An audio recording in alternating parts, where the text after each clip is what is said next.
This is the Awful Announcing Podcast. Here's your host, Brandon Contes.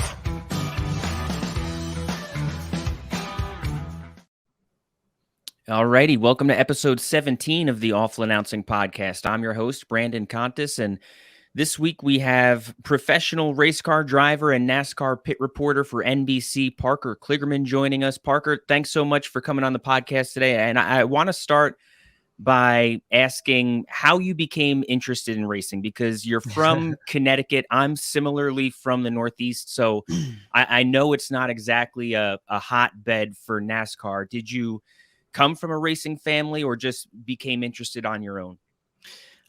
So funny enough, I found it on TV.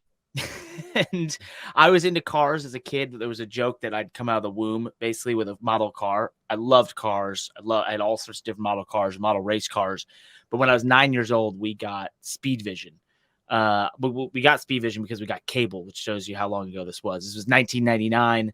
And I saw racing for the first time, and I was like, wait a second, I want to do that.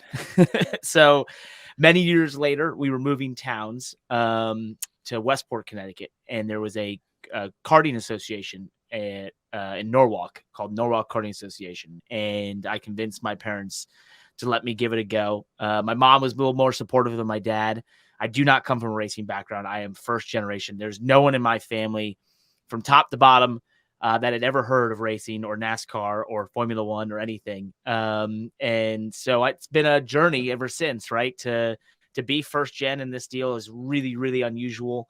It's always been something I've been proud of, but also I know has at times been things that not that's hurt me, but it's been something that I've had to, break through, right? Because so many people have such long lineages in this sport, or, just are very ingrained in it or have a long past or history.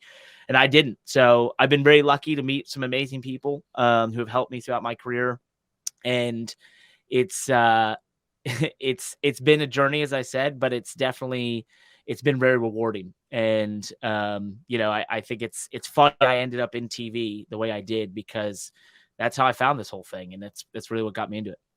How old were you when you were doing the karting association? Because like with most sports, it's easy to get started at a young age. Like 2-year-olds can kick a soccer ball or pick up a baseball and throw it. Obviously, with racing, it's a little bit different to be able to find avenues of driving and racing when you are young. Yeah, so I started the fall of 2002, so I would have been 12 years old. I sometimes say 13 because it was sort of a haphazard thing to start that fall, but so that's, I've been basically doing this a little longer than 20 years now, since I started, which is unbelievable. I can't even fathom that I've been doing this for 2 decades. It doesn't make any sense. When I got into it, I loved Formula One. I wanted to go to F1 so badly. I was pretty much convinced, I think at 13 years old, that Michael Schumacher was already a bit worried that I was headed that path. And there I was going to become the next F1 world champion. And, I went the open wheel route through to about 16 years old. And then, my family just could not support what it took to go over to Europe and that sort of thing. I don't, my dad, to his credit, although he was not the biggest fan of this journey and this path, he did support me in those early karting years and in my first year in cars, but he couldn't do anything past that. And, I owe him a debt of gratitude for at least giving me that chance. And I remember saying to him when we were going to cars when I was about 15, 16, we did the Formula Renault series out in the West Coast. And I said, give me this 1 year and I'll figure out the rest. And somehow that actually came true. So it's unbelievable. The fact that I even made it out of any further than that is astonishing to me. And I tell people all the time, you couldn't replay the journey. You could do it 1 trillion times over and you wouldn't have the same result. It's been that unique of a path, but I'm lucky to have made it all work out. So did not coming from a racing family, like you see all the names that are involved in professional race car driving, like there's families that breed professional race car drivers. So did not coming from a racing family, did that hamper your ability as a race car driver? Are you a late bloomer because of that? Was your racing prime delayed even because you may not have been born into it the way some of these other drivers did? No, I think the big X factor for me was sim racing. I was in a generation that sim racing was starting to come about. And so I was able to really hone my craft on the computer. And I know that sounds crazy, but starting when I was 12 and I started go-karting, I was already sim racing. Yeah. I'd already had a wheel and pedals. I had put that together on a computer. I was obsessed with sim racing. And to me, that's the Gladwell 10,000 hour theory. I spent 10,000 hours driving virtually. And so, if I wasn't going to the go-kart track or at school, I was on my computer sim racing to my own probably personal development detriment. I think in 8th grade, by the time I entered high school, I had 0 friends because all I did was spend time on the computer racing. So, that changed as I got into high school and was able to find a better balance. But yeah, definitely towards the end of middle school into high school, I was, a loner who spent all their time on their computer racing cars. And to me, it made total sense. It was the thing I should be doing. It was what was going to make me better and going to make me F1 world champion. I'm sure from the outside, it looked insane. And, I think it was, but it was what I needed to do because, as you point out, I didn't have any of the support of someone who knew this sport or knew how to make me a better driver or any of that. Right. I needed to find a alternative path or to find an advantage. And I did by sim racing. That's why I've been such a big supporter of sim racing ever since, and iRacing, because I believe it really truly is what made me a professional race car driver. It gave me opportunities. And, when I look at my career, by 17 or 18, I was making an ARCA start and then signed a contract with Penske. I mean, that's like signing a contract with the Yankees, right? And I had done very few races in my life by the day I signed with Penske. And the time that I sat on the pole for my first ever Xfinity start in 2009, that year, Kyle Busch had done over like 55 races. I had done less than that in my entire life. So I had a quick accession, and I truly, truly believe a lot of that was centered around my, spending so much time sim racing. Yeah. So in addition to racing and broadcasting, you also own an eNASCAR team. Yep. What goes into owning an iRacing team? So that really has morphed, from being just an eNASCAR team to now we also run what we believe to be the largest independent sim racing event in America called the Firecracker 400. That's myself and Landon Castle, who's a fellow NASCAR driver. And that's a event centered around nostalgia of the late, 80s era, stock cars at Daytona in the summer. And that race, that was just one of the more grueling races. And it's become a massive motorsports tournament that we've put together. We've done other ones. We've done a couple, we've given out almost over 50,000 in prize money, which I often laugh about. I'm like, man, if we took that and put it into a business that, actually had some return, we'd be geniuses. So, that's been cool. And, Landon feels similar to me in terms of supporting sim racing and wanting to continue to see it to grow and knowing its importance in the motorsports hierarchy. And really what it's becoming is another form of grassroots entry to motorsports, right? And you have the eNASCAR Coca-Cola iRacing series, which is the top of that, and they become professional drivers and they make really good money. But that's still, to me, sort of the highest level of that level that then can give you an opportunity to go to the real world, whether that's in engineering, driving, marketing. We're seeing these kids get the opportunity to get involved with real NASCAR teams or drivers like ourselves, and then parlay that into all sorts of different careers in the sport. And so I really think it's really broken the barrier of entry to entering motorsports, not just on the driving, but across the board, even announcers, right? We see young announcers like Blake McCandless, who has worked with us a bunch and does eNASCAR and is now the Cars Tour announcer. And, a lot of that was because he made a friendship with Dale Earnhardt Jr. and guys like that. And myself, works with me on the pit reporting side as my pit spotter. So there when kids come up to me and they're like, how do I get involved in motorsports? I want to be an announcer. I want to do this. I always point them to sim racing. I'm like, get involved in that community, get racing, get announcing, get involved with setup making, whatever it is. The iRacing and the sim racing world is the lowest barrier to entry to getting involved in motorsports. And I really think it can propel a lot of people to different careers within this sport that just weren't possible in years past. How accurate is iRacing to the real thing? Really close, man. I mean, tracks are incredible. The physics of the race cars, ebbs and flows. Racing is such a dynamic thing, right? Especially race cars, that they're constantly changing. We can barely keep up in real life with what our cars are doing. So iRacing has a massive task ahead of them of making it exactly realistic. But I would say, 98% of the time, it is a very realistic representation of what we go through, no matter what car you're driving, from a Formula One car to a stock car to a Mazda MX-5 Cup car. It's my light just turned off here. Sorry. That's right. It's a very realistic representation across the board. And how has iRacing grown? I would imagine years ago, it's something that was probably almost like mocked by real drivers.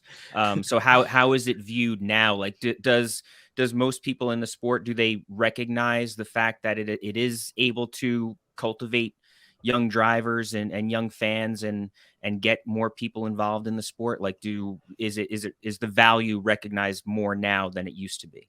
Yeah, I think the pandemic obviously was a massive catalyst for that, right? It was a lightning in a bottle moment for iRacing and sim racing, and showing its ability and importance in the motorsports world. And I think from that, it's sort of come back down to earth a little bit. But I do believe you look across the board, from Formula One to NASCAR to IndyCar, they all have some involvement with these, with sim racing. And, you see, especially in the NASCAR world, I mean, look at what Keegan Leahy now works at 2311. He's an eNASCAR driver. You've got a lot of crossover like that occurring. And I think that's just going to continue to grow. And I think it's, as I said, it's not just driving. It's going to be all the different points of placement that happen in this sport. A lot of people are going to come from the sim racing world because it's giving them an entry at a very low barrier that, going to a short track or having to physically be in places doesn't have that same low barrier of entry. So, you look at iRacing on any given moment, there's, professional drivers involved, from Max Verstappen to William Byron to myself to, race teams like 2311 and, RFK and that sort of thing, that are involved in the sim racing community. And so because of that, I just think it's, it's going to continue to, maybe it doesn't grow in terms of size and amount of people that are involved. I don't know if you can ever get bigger than what happened during COVID, but it definitely continues to become integrated in the real racing world. Can you bet on iRacing? I don't even know. We thought about that with the e-racer and everything at one point, and looked into that sort of stuff. And my gosh, the regulations and such are mind numbing. So I don't know. I don't know if it'd be legal. I don't know. So I grew up on Long Island, which obviously it's not far from where you grew up in Connecticut, and we have Riverhead Raceway on Long Island. First, have you ever heard of Riverhead Raceway? And second, have you ever raced there? I have not raced there. I've heard of it. I've been near it. My girlfriend, longtime girlfriend Shannon, is from Ronkonkoma, Long Island. So we've been up in that way. Her uncle has a business up near there, so we've actually driven right by it. But I know it's famous. I know it's a cool racetrack, but no, I have not driven it.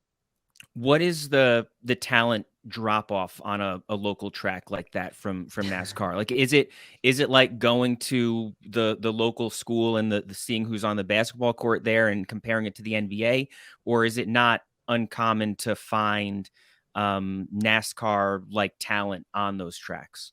I think it's not uncommon to find NASCAR like talent at those tracks. I think if you go to I think there's over 700 dirt tracks in the United States. There's hundreds of short tracks, obviously tons of road courses. I think if you go to any one of these specific tracks and you find a series that maybe runs there weekly, right? There's probably one person at least that is a cup level talent that just for whatever reason, lifestyle, life factors, financial factors did not move on from that, or, by choice. I think sometimes you have people who, don't wish to go to the highest level of this sport and the sacrifices it takes to get there. And so I truly believe this sport is unique in that you probably find one, maybe sometimes in a really great place, it's three or more that are cup level talents. And that's across the board, from karting to club racing to, short track racing, dirt racing. I truly believe that's the case. And that probably is worldwide, right? That's throughout every country in the world. There's one person who's a Formula One level talent, that's a NASCAR Cup Series level talent that, if they had the chances, could have gotten there, but for every reason didn't. And that's, I know that's unusual for this sport because the financial factors, right, that are involved. But I think that's also a cool thing, right? Like, Yeah.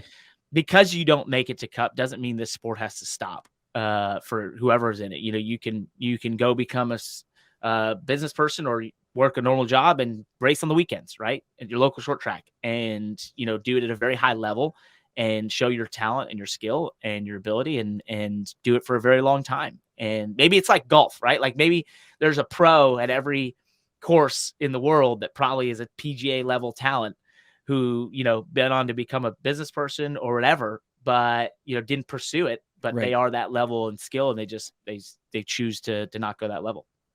Yeah, that's very interesting. So, like, admittedly, my knowledge of the sport is minimal. I'll say that first. But how much of becoming a successful professional race car driver is dependent on talent alone, and then how much of it is dependent on also having enough financial backing and even getting paired with the right teammates? So that's a really great question. I think it's a massive debate amongst the sport for a very long time. And I think it'll continue to be a debate for as long as the sport exists.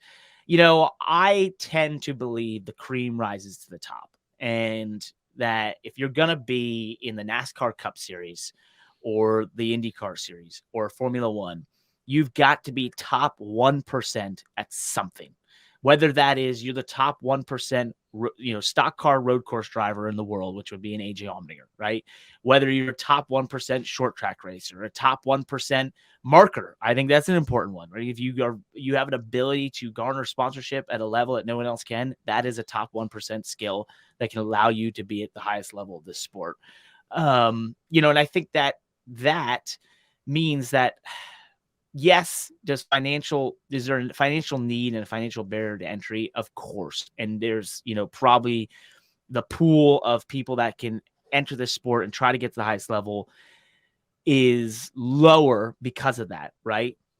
But I don't think it's as small as people think. And I really think it's not as big a barrier for the highest talent to get to the top. If they want to get there, they have the dedication and they're willing to make the sacrifices, they'll find a way. And I think the same thing of entrepreneurship and business, right?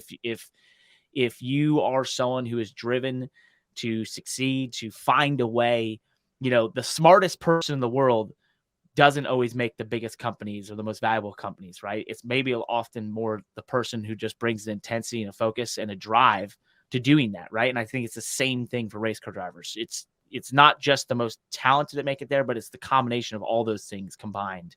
And then I do think there is a 1% that are just so damn good. They are going to get there no matter what they do. They're going to find themselves, but from the day they enter into a cart and they just dominate, and then they get into a car, they do the same, and so on and so forth. And they just are an elite level ability at driving a race car. They will find themselves at the top of the sport because there's no other choice for them, and the sport will funnel them that way. You're a full-time driver in the NASCAR Xfinity Series, and you're also a broadcaster on NBC. Do you think that commitment of being a broadcaster has hurt your ability to become a full-time NASCAR Cup Series driver? Yeah, yes and no. I mean, I really didn't have a choice, right? So I when I made it to Cup in 2014 with Swan Racing, my sponsorships and funding had come to a stop.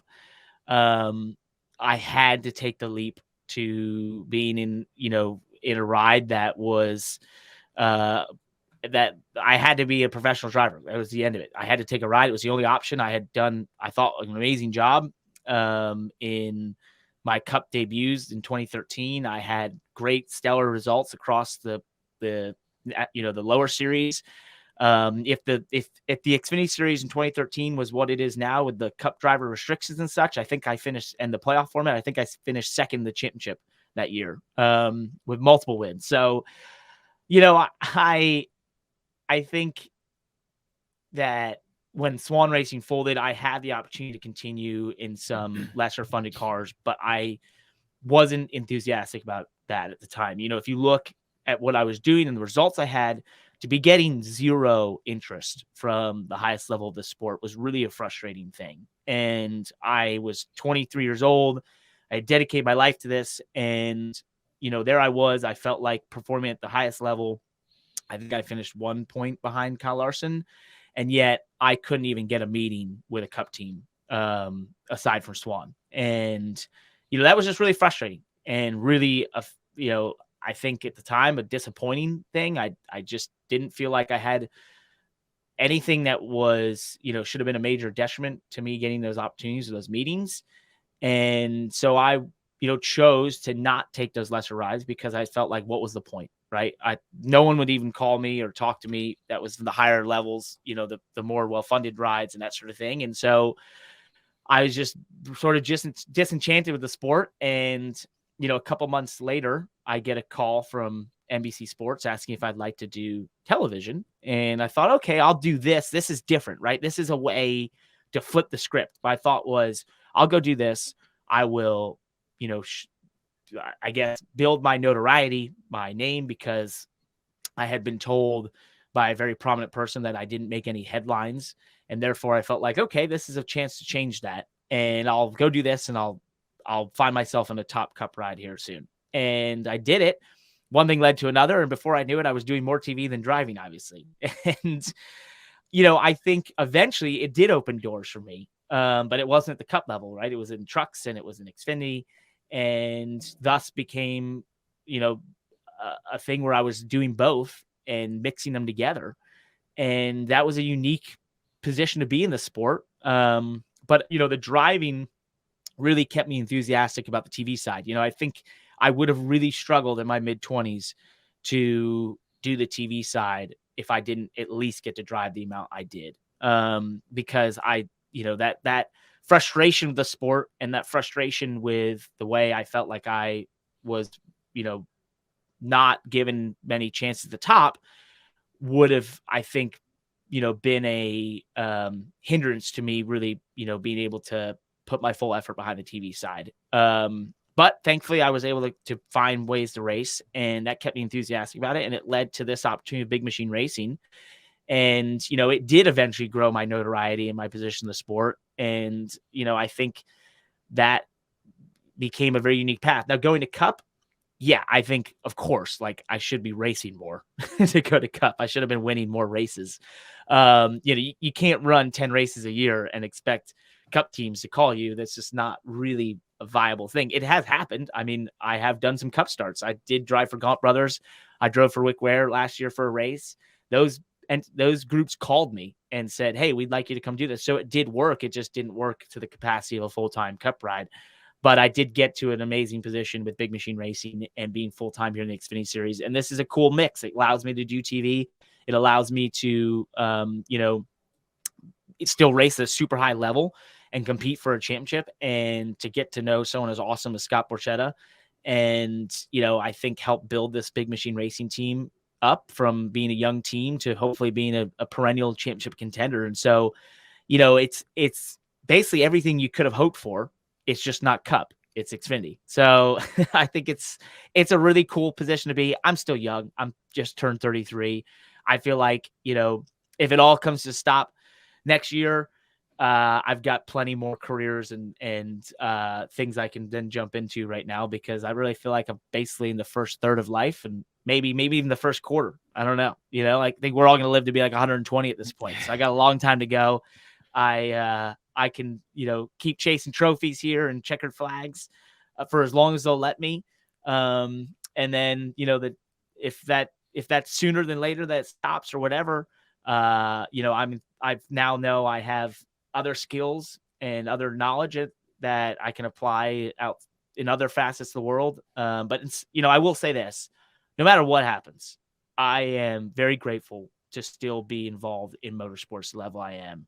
And I know that I will continue to be involved in this sport for as long as I'm, on this earth, because to me, it's my passion.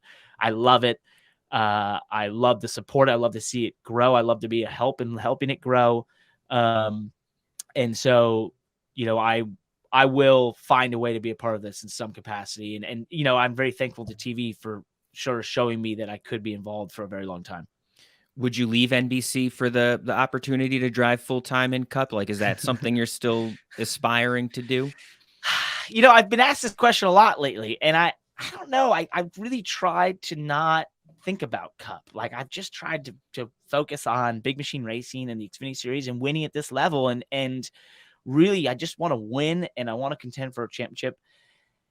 And then whatever happens is a bonus, right? Like, if I am offered the opportunity to go to Cup, in a great situation, awesome. If I'm not upset about that. Like that, I'm past the point of saying, I've got to be the 19-time Cup Series champion. I just don't, I want to win. I want to be the best damn race car driver I can possibly be at this time. And I've put a huge amount of effort and resources and sacrifice behind that this year and for a while now. And, to me, this is the payoff. This is the payoff to get to be a part of big machine racing and to work with Scott Borchetta and to help him grow this race team and to work with Big Machine Vodka, Spike Light Coors, and, to experience this at such a high level and to go win like that. That's on my mind. Cup, obviously I sit there and I think like, wow, that'd be so cool. And I'd love that opportunity. But then, I feel like everyone has a different, I guess not path, but, we all have different unique skill sets and maybe, being, I don't know, I don't like to say it this way, but, maybe you're top 30 in the world at something, but if you're the top of top in something else, maybe that's a smarter, direction. So, I don't know. I try not to think about it. I think, I'm very lucky to be in the position to race on Saturdays and broadcast the highest level of sport on Sundays. And what a cool mix. And, at this time, I just want to win and do the best job I can for NBC on the broadcast side and cover the Cup Series the best way and bring, something unique each week from being a driver in the midst of fighting, to be in my own playoff battle and the fight for a championship to win races. And, hopefully brings that little bit that no one else could. And, if that adds something really great to the broadcast or for fans out there or makes them a bigger fan of it. And, that's really gratifying to me.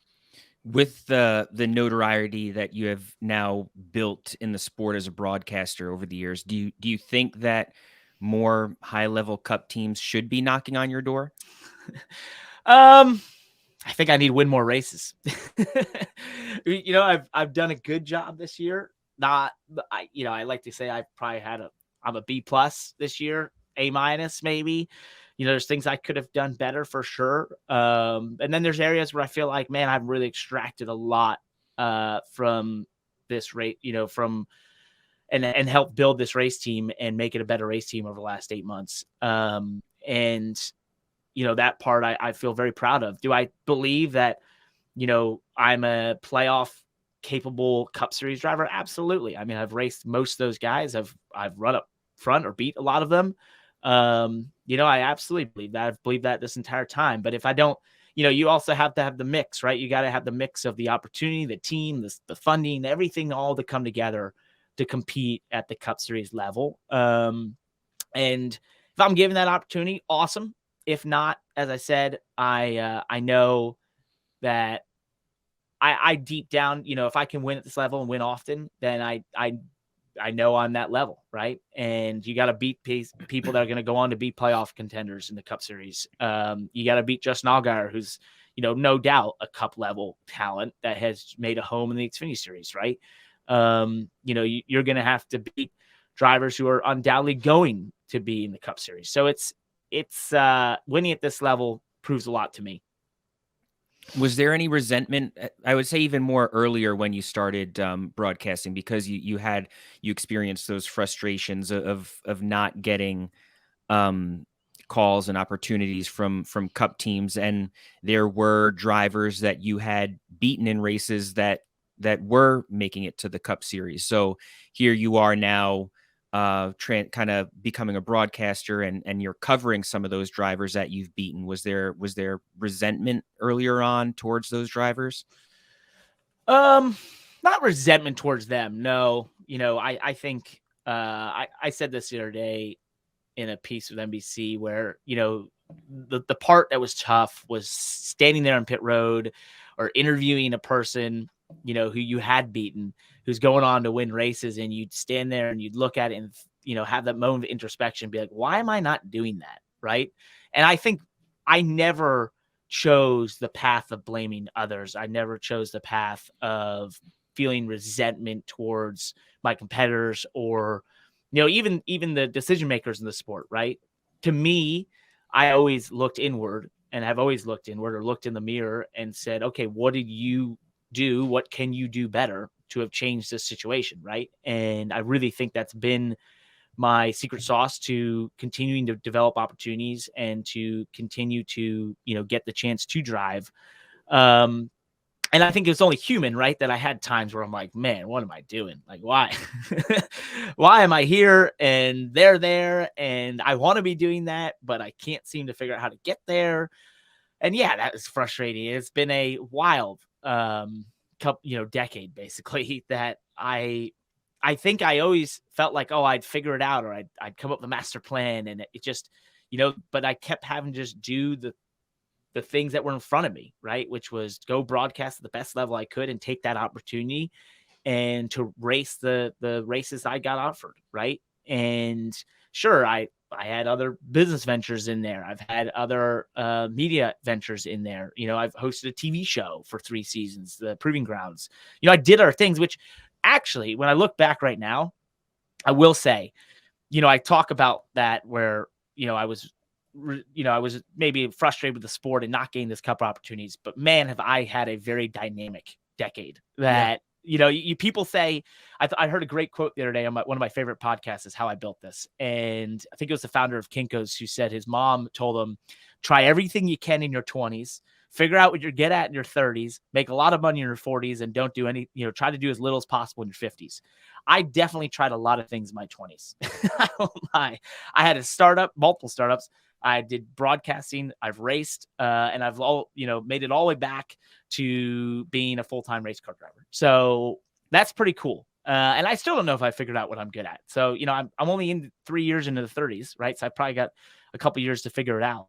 But that's, if I think about it from a positive mindset, the idea that I've gotten to do all those things and still get to be involved in the sport I love and get to drive at a high level with a great race team for an awesome owner that's a cool thing. And I think it's made, I love biographies, and I love the idea of people who have maybe made an uncharted path, right? A path that has never been seen before, never done. And I really believe that my path is probably never been done before. And that's a really, really amazing feeling.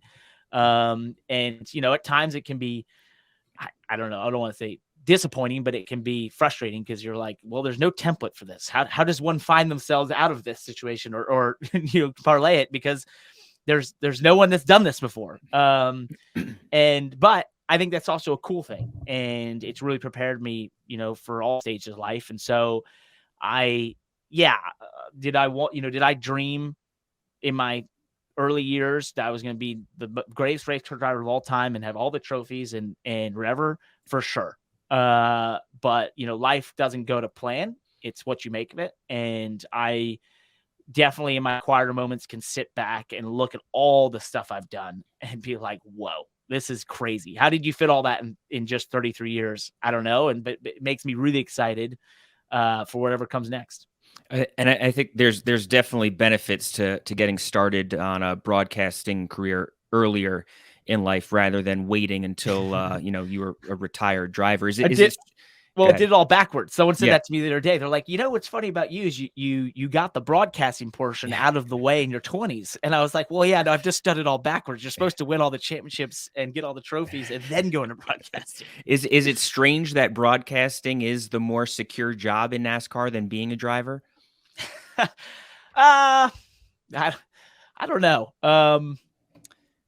No, because I think there are, and I don't want to say this like in a like, I guess, a way of patting myself on the back or anything. I do believe there's less people in the world who can broadcast a sport or speaking to a camera to millions of people in a really, gosh, how am I trying to say this?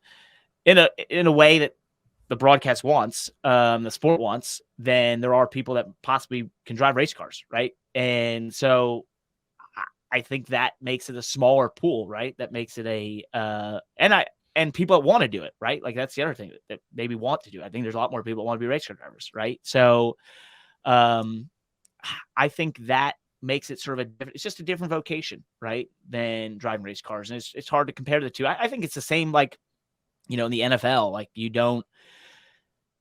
probably have more people that want to be quarterbacks than sideline reporters, I would think. But that's natural. They're the show, right? The broadcasters are we're not the show. We are trying to cover and explain and show this sport at its best, and sometimes explain what's happening when it's not at its best, right? Or what's going on. And so it's just a different vocation than being a part of the show and driving. Yeah, and if there's less people that are capable or willing to be a high-level broadcaster than a race car driver, I think there's even less of a pool that are willing to do both at the same time. And yeah, or stupid enough to try and mix the two, right? And it is interesting because, like, obviously you mentioned that there's not really a blueprint for what you're doing. There's a long list of pro athletes who have become broadcasters, but there's not many athletes who have done both at the same time. Like Charles Barkley and Tony Romo, they waited until they retired before they started their broadcasting career full time. Does what you're doing, does it feel, racing in the Xfinity Series and reporting in the Cup Series, does it feel unique or even groundbreaking? Yeah, I think in our sport, mixing the two like I am now, I look at like what Kenny Wallace was doing a lot of TV back when he was racing full time the Busch Series. He was doing Speed Channel stuff. Obviously, you had Kyle Petty who mixed it a little bit. I don't think that part is specifically unique. I think my path through these and the mix I had maybe my late 20s was a bit more unique, right? But I think we see this in racing because, to that point, there's just not a lot of people, one, who have experienced driving at this high level, right? So they can explain it. And then, for them to have driven at this high level, been successful, and then also willing to step in front of a camera in front of millions of people or a live audience and fluently describe that or explain it or make it entertaining, right? That's a unique skill set. There's not a lot of Dale Juniors out there. Like he's incredible. Steve Letart's incredible.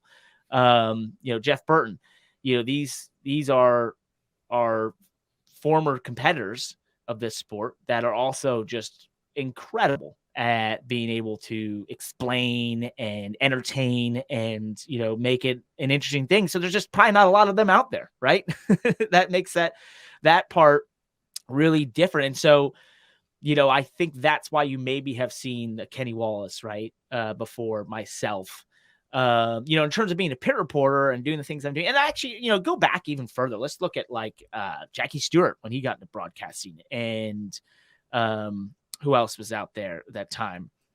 I saw Neil Bonnet did some broadcasting. Heck, Jimmy Johnson, I think, did some pit reporting when he was in the off-road racing ranks. So race car drivers are great marketers, right? As well, usually, because they gotta be. And there's no better marketing than standing in front of a camera and talking about the thing you love. And so I think that part's not unique, but definitely the path and the way I've put the two together has definitely been unique.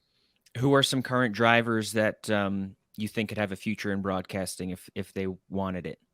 Well, Denny Hamlin. I mean, his podcast is great. He shows that ability. I think, no doubt in my mind, he'll do whatever he wants to do. In that sense, who else is out there that's really interesting? Man, I think Bubba Wallace would be great. If he wanted to be in this deal, I think he'd be awesome. He's so open, especially I have such respect for how open he is about the mental side of the sport as that becomes a trend. I think, within the world, within sports, I've really dived deep in the mental side and been open about that since I came in back full time. But I think there's few sports that are as mental a game as driving a race car or golf, right? And so I just think he has such a unique point of view. And I look at him as like a Dale Jr. who's had an immense amount of eyes on him and, immense amount of people that are paying attention to every minute move he makes. And I think that makes you so well prepared to go into the broadcasting realm and to take it seriously and to offer a unique perspective. So I think he'd be great. Corey LaJoy. I think he'd be great. Of course, he's a funny guy. He'd be entertaining, no doubt in my mind. So I think you have numerous drivers in the sport who will, when that time comes or if they want to, will have that opportunity. Do you think drivers are more comfortable speaking to you than a reporter who wasn't a professional race car driver or isn't a professional race car driver? Like, are they more candid with you because you're a driver too? I don't know. I mean, I get some of the comments sometimes like, yeah, you should be driving this thing or that sort of thing. And I think that's kind of fun. But, the other side of it is sometimes I ask a question and I know they look at me like, why are you asking this? You know that answer. And it's like, I have to explain, hey man, I'm not asking for me. I'm asking for the people, behind this camera that don't know, right? Like, I know the answer, but it's not as impactful for me to say, put words in your mouth or answer it for you. Like, right. They want to hear from you. So that's always been something that I feel like has been a consistent theme for me. I did see on Reddit the other day, some fans thought that they actually, are more annoyed by me, which I was like, man, I don't get that feeling at all. So I think TV is so subjective, right? At the end of the day, it's humans talking to other humans. So how that gets in there's very few facts in there about how you're going to interpret, the way they go about it, the responses, that sort of thing. It's entirely subjective. So I think for every person who loves the way you ask a question or talk to the camera or present a piece or your vocabulary, there's another person that absolutely hates it, right? And I think that is just basically a guarantee in this game. And I think for anyone who's in any level of broadcasting or podcasting or whatever can sense that, has felt that at some point. And so, I take all feedback with a grain of salt. And really, my guiding light for all my TV, and people ask about asking questions, that sort of stuff. And I've always said my guiding light is this. I simply think, what did 9-year-old Parker watching Speed Vision want to know? And if I feel like it's something I wanted to know, then it's probably the right path. And it's just that simple for me. And because I was an absolutely obsessed person with motorsports at 9 years old, that there was possibly nothing over the next 10 years that I didn't consume in terms of content on the internet, on Speed Vision, Speed Channel, and in magazine and book form. So if that kid can feel like, oh man, that's cool, I'm glad they asked that, or whatever, then I feel like I'm doing my job. So while you're asking the questions that like you might know the answers, or you probably do know the answers to, but as a reporter, do you ever get inside information from other drivers, or anything that you've been then able to take to the track and use yourself? Yeah, I think all reporters, have that a little bit, right? Where, you have your information that's clearly on the record. There's stuff that's off the record, and you might, want to be like, hey, do you mind if I talk about this? Or can we, would you mind talking about that? Right. And I think that's normal human interaction, no matter what you're doing, in any sort of highly visible, situation. So, no, I don't think there's not times where I've tried to get some information and then make it public or that sort of thing. I don't think that's not my role. That's not fair. Right. I do believe, you can be respectful and you can respect people's privacy while also, helping the fans truly understand what's going on for that competitor at that time. And that's something I've always tried to do. Has being a reporter and needing to ask difficult questions ever hurt a friendship that you had on the racetrack?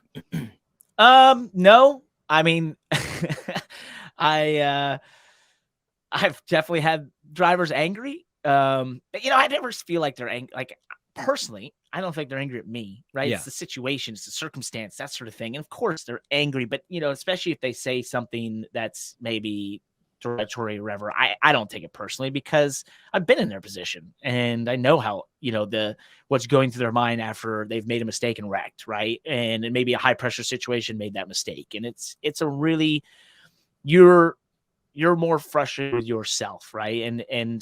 So therefore I always tell people I'm just there as the vehicle to hold the mic and to let you say what you will. And if it's directed at me, so be it. I'm not taking it personally. Like that's part of the job. I'm not going to take any of that personally. You can say whatever you want, but at the end of the day, I'm there doing my job of holding, presenting the mic and presenting an outlet for you to talk to the fans, the millions of people around the world who want to know those answers and know what's going through your mind. And if you need to use me as a punching bag, so be it. That's no problem.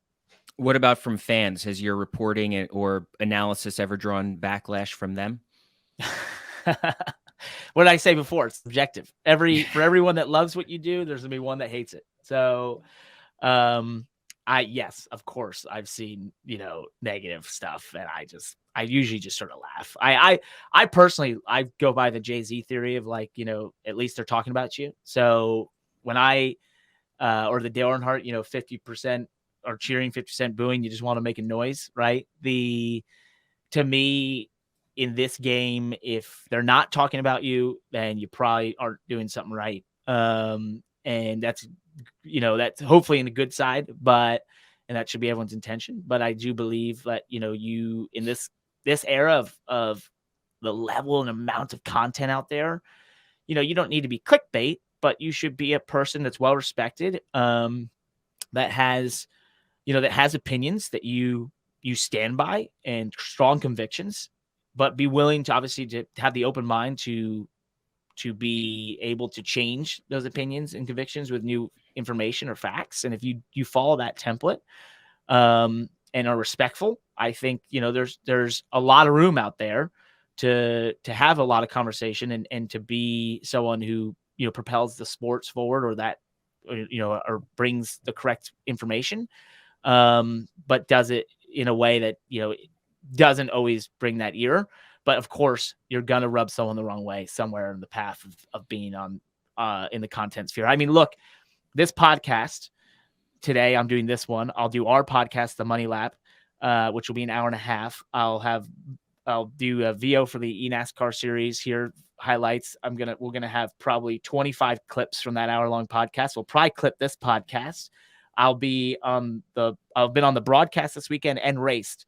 So I think, in there's probably 24 plus hours of content and video and time that I'll be on a screen or being recorded. Somewhere in there, I'll probably annoy someone. So that's just probably math. How do you balance that schedule, like with racing? How do you prepare for broadcasting, do all these podcasts, and prepare for racing in the same week? What does that schedule look like? I don't know, terribly. I probably would love some advice. So what I say to people is, I don't play golf. Like, I don't have hobbies. I am a race car driver, a broadcaster, and then, the Money Lap is a small media company. We have a newsletter, we have a podcast, the clips, we have employees, people that work for us, contractors, sorry. And, that is a small startup operation that is, would replace the time I think people would go play golf, right?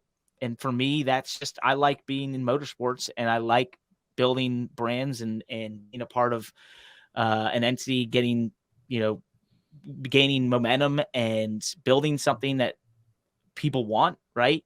And I love learning about that side of the world, and I love, being involved with helping our sponsorship partners get more from their their partnerships with us. And I love, seeing, finding young talent out there in, different spheres, for our video team and our podcast producers and, our newsletter team, and just seeing like them grow and become better at that and learn. And I'm learning at the same time. So I love that. And so, in terms of balancing it, it's not that hard. Like I, everything has a priority. The racing comes first. So that's first and foremost. Broadcasting right there beside it. But the two mix really easily together. And I'd say better than ever, to be honest. And then, the podcast stuff and Money Lap, get, sort of fill in the gaps of where maybe you'd go play golf. And then I have my personal life, and, it's a mix for sure, but, I won't do this forever, right? I don't know if I'd have this level of a schedule forever. Right. But it's something that I enjoy. So it's not work, right? They say like, you'll never work a day in your life if you enjoy it. And that's truly, to me, like, especially the media, the Money Lap stuff, I think a lot of people would view as work and as, a job. And I don't. Like, I love that. I love the idea of building a brand and working with people and trying to grow something. And so to me, it's just too much fun. NASCAR is the only sport where men and women can compete at the same level on the same field at the same time, which is unique, and I think it's a really cool thing that it can offer. Does NASCAR try to increase the representation of women? Is women's participation growing in the sport? I hope so. I think that's one of the coolest things about motorsports is that it can be, a multi-gender sport, and they can compete on a level playing field, right? And I think that's so cool and so unique and offers so much opportunity. I'd love to see a woman win the Daytona 500, a woman win a Formula One race. Like, I think we will. I think the growth of motorsports over the last couple of years, and obviously in America, it's had a re-energy, with the Drive Survive deal with Formula One and their growth and what that's done for the other motorsports. I think they've seen growth, and you've got NASCAR doing things like Chicago, that sort of thing. That's going to attract new eyeballs and new people. And hopefully within there are young women who want to become race car drivers, and will get the support and the financial backing and the opportunities in high level equipment to go out there and prove that they can compete at this level as well. And I know we've seen many women come through IndyCar and NASCAR and, not so much in Formula One.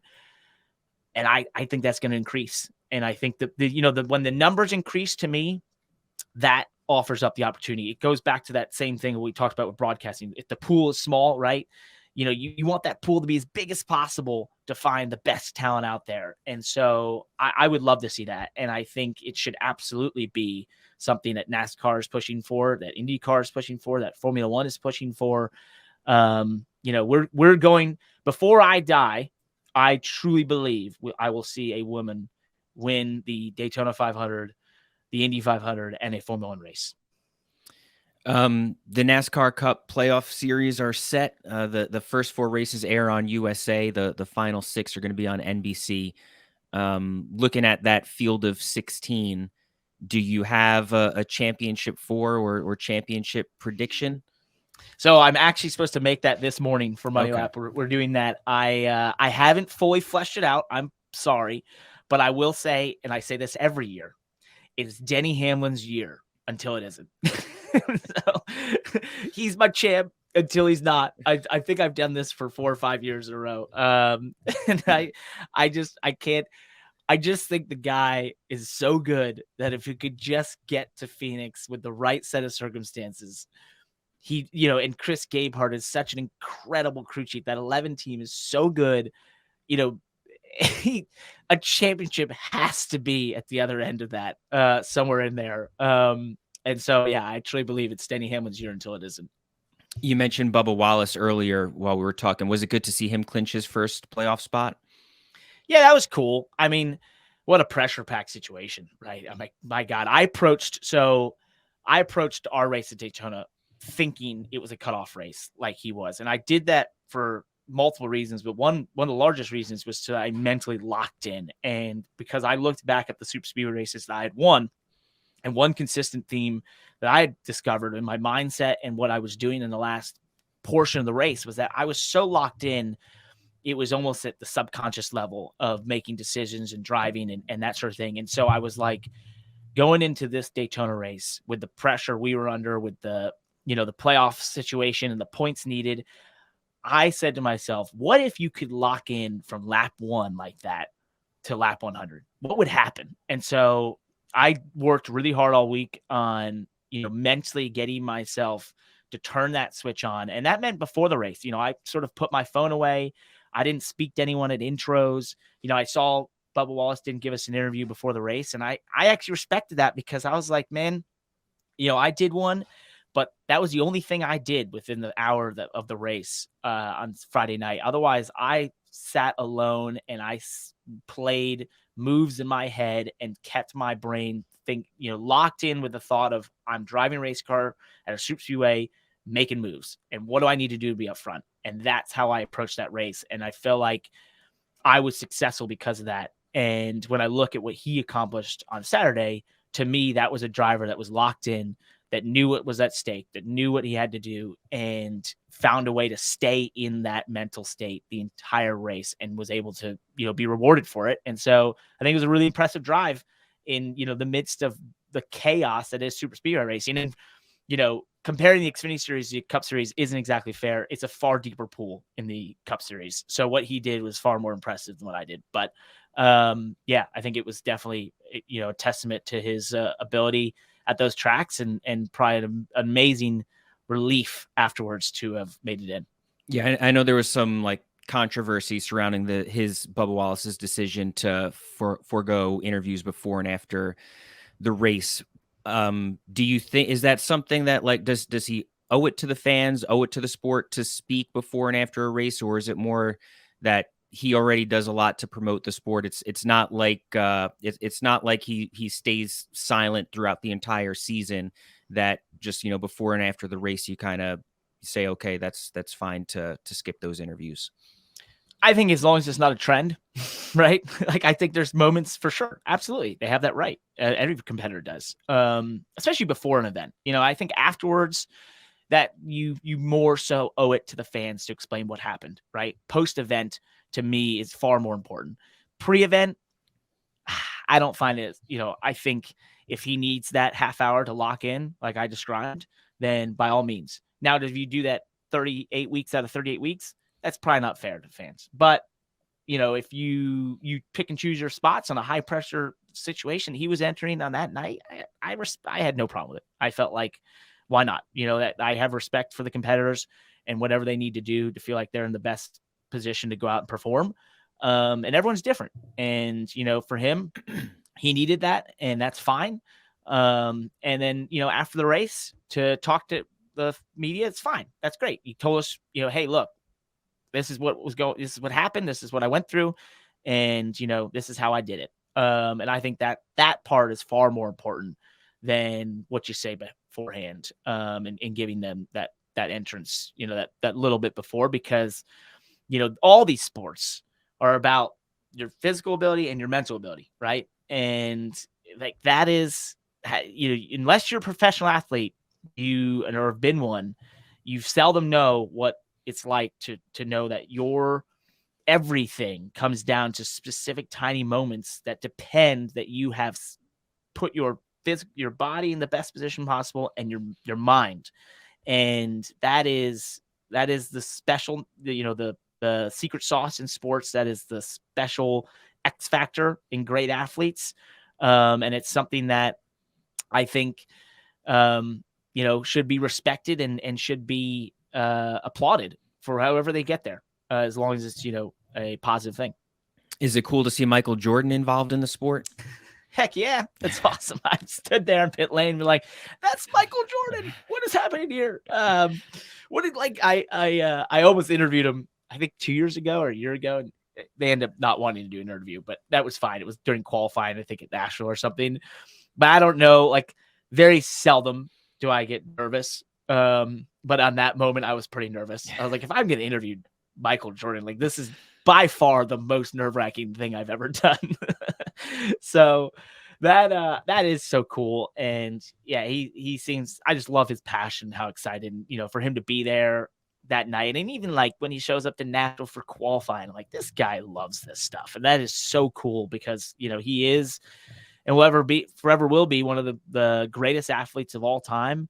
And one of, I think at his peak was the most known athlete in the world. Like that is, I mean, gosh, talk about just accomplishment and all that he's done. His business world, I have huge respect for. Just such a cool guy that is so awesome to see be involved in motorsports. Parker, thanks so much for coming on the podcast today. I really appreciate it. You were excellent.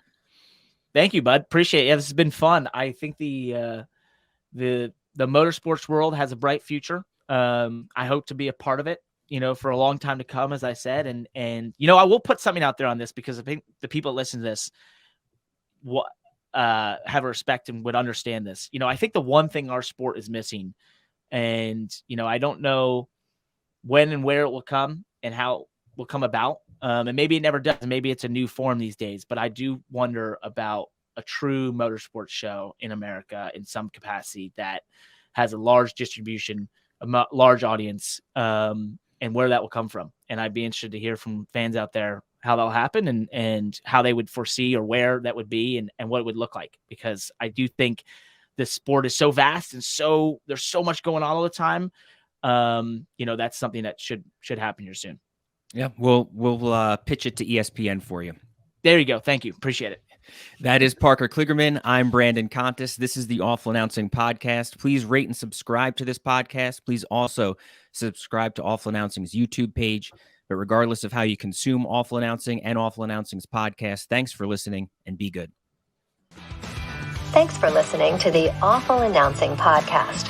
For the latest news spanning the sports media landscape and more, check out awfulannouncing.com and follow us at Awful Announcing.